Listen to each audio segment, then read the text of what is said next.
Selamat malam Pak Justinus dengan Aiman Kompas TV Selamat malam, Jakarta. Mas Aiman. Iya, ini bantuan pulsa akan segera diberikan. Ada penjelasan yang lebih detail terkait ini Pak Justinus? Ya, sebagaimana disampaikan oleh Ibu Menteri Keuangan dan Dirjen Anggaran, bantuan paket data untuk komunikasi diberikan pada ASN yang menjalankan tugas secara daring. Pelayanan publik karena pandemi, sebagian besar dikerjakan secara daring, maka diberikan dukungan berupa paket data dan komunikasi ini. Jadi ini lebih spesifik kepada PNS yang memang intensitasnya cukup tinggi dan juga korelasi dengan tugas atau fungsi yang dilakukan. Jadi selektif, tidak ke semua PNS, ada pertimbangan terkait dengan intensitas, apakah sering work from home dan melakukan pelayanan secara daring, maupun keterkaitan dengan fungsi instansi terkait, Mas Aiman. Saya konfirmasi Bu Justinus, ini berupa uang cash, ya fresh money begitu, atau berupa bantuan pulsa yang langsung mungkin dibelikan atau dibayarkan atau dikreditkan ke nomor yang bersangkutan? Ya, menurut KMK 394 ini berupa uang ya, uang cash yang akan diberikan kepada pegawai yang berhak mendapatkan itu. Jadi nanti kementerian lembaga akan menyusun anggaran. Ini bukan anggaran baru, tapi hanya optimalisasi dan realokasi dari anggaran yang sudah ada. Karena banyak belanja yang tidak bisa dilakukan karena pandemi, maka dapat dialihkan untuk dukungan paket data dan komunikasi. Ya, ini merupakan suatu stimulus juga. Meskipun ada pertanyaan, Bung Justinus, kalau demikian misalnya diberikan langsung uang, bagaimana mekanisme pemberiannya, apalagi tidak diberikan kepada semua PNS. Bagaimana nanti proses pertanggungjawaban, siapa yang mendapat, siapa yang tidak, dan bagaimana kemudian mekanisme transfernya? Ya, tentu saja masing-masing pengguna anggaran dan kuasa pengguna anggaran harus menyusun kebutuhan anggaran dan disesuaikan dengan kemampuan keuangan mereka. Jadi mereka diberi untuk itu, termasuk harus sesuai dengan prinsip kehati-hatian dan akuntabilitas.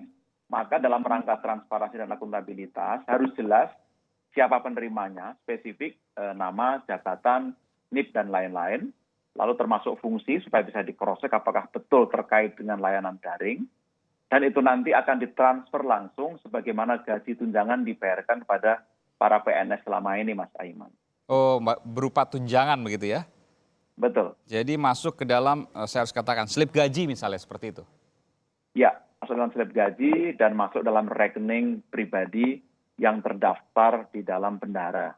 Totalnya ada berapa PNS yang akan mendapat ini dan total anggaran seluruhnya berapa, Mas Justinus? Ya, untuk biaya paket data dan komunikasi belum dapat diestimasi, Mas Aiman, karena ini sangat tergantung kepada kementerian dan lembaga terkait dalam rangka mengidentifikasi siapa yang berhak menerima, lalu rentang jabatannya di level mana, apakah eselon 1, 2, atau 3, atau bahkan mahasiswa dan masyarakat yang terkait dengan tugas-tugas ASN, dan masing-masing kita belum tahu komposisinya sehingga belum dapat diketahui berapa pasti jumlah yang diketahui. Tapi nanti setelah 1 bulan berjalan pasti akan ketahuan berapa alokasi yang ditujukan untuk biaya paket data ini. Tadi Anda katakan sempat mahasiswa dan masyarakat yang terkait dengan ASN. Mungkin bisa lebih dijelaskan, Bung Justinus. Ya, untuk masyarakat memang ini insidentil yang terkait dengan pelaksanaan tugas dan fungsi pemerintah. Seringkali kan dalam program kegiatan itu melibatkan masyarakat, non-ASN. Nah ini juga dapat diusulkan oleh pengguna anggaran. Misalnya gimana, Bung Justinus? Contoh ya, realnya seperti apa misalnya? Misalnya pemerintah mengadakan kegiatan yang melibatkan RT RW dalam rangka pengawasan bansos misalnya. Nah mereka masuk dalam tim yang resmi dibentuk oleh pemerintah daerah misalnya, atau suatu kementerian. Nah mereka berhak mendapatkan itu. Secara insidentil, berapa lama mereka melakukan tugas itu, sebesar paling banyak 150.000 per bulan.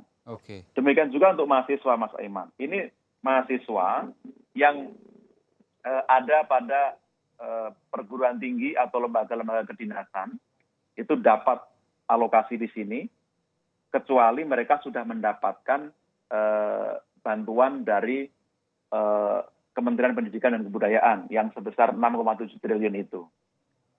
Jadi tadi kalau RT RW itu satu RT atau satu RW, jadi bukan pengurus RT-nya masing-masing, misal pengurus RW-nya masing-masing, bukan seperti itu ya? Per orang, Mas Aiman. Jadi Oh, per nanti orang? per orang siapa yang terlibat, betul-betul ada surat tugas, Iya. terlibat kegiatan program, mereka dapat diusulkan oleh pengguna anggaran atau kuasa pengguna anggaran. Jadi katakanlah satu RT itu bisa katakanlah lebih dari 3 orang, bisa 5 orang, bisa 10 orang mungkin? Ya, itu sangat situasional, kondisional, tergantung pada program atau kegiatan setempat, Mas Aiman. Oke, baik. Dan kemudian untuk mahasiswa juga demikian, jumlahnya juga tidak terbatas, tergantung kemudian seberapa besar atau apa kontribusi mereka terhadap katakanlah misalnya pengawasan bantuan sosial atau bantuan Kalau bantuan mahasiswa sosial. tidak, Mas Aiman.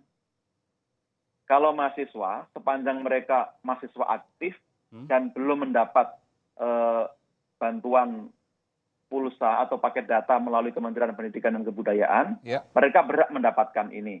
Jadi bisa diusulkan oleh kementerian atau lembaga terkait. Misalnya perguruan tinggi kedinasan, ada mahasiswa di sana.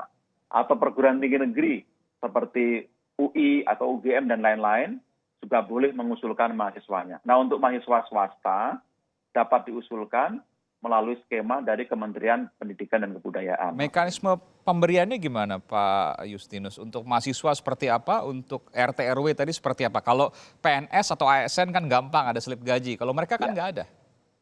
Ya, nanti ada petunjuk teknis. Saya belum bisa menyampaikan secara detail, tapi nanti akan dibuat petunjuk teknis pedomannya untuk para pengguna anggaran atau kuasa pengguna anggaran.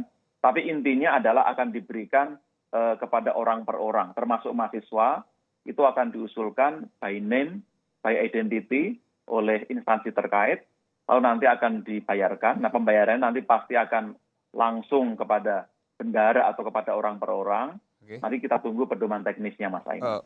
Terakhir Bung Justinus, karena ini melibatkan uang pasti triliunan rupiah, bukan uang yang sedikit. Bagaimana kemudian proses transparansi, akuntabilitas sehingga uang ini tidak dikorupsi? Karena rentan sekali kemudian bisa terjadi di tengah jalan fraud atau pelanggaran atau bahkan korupsi di mana?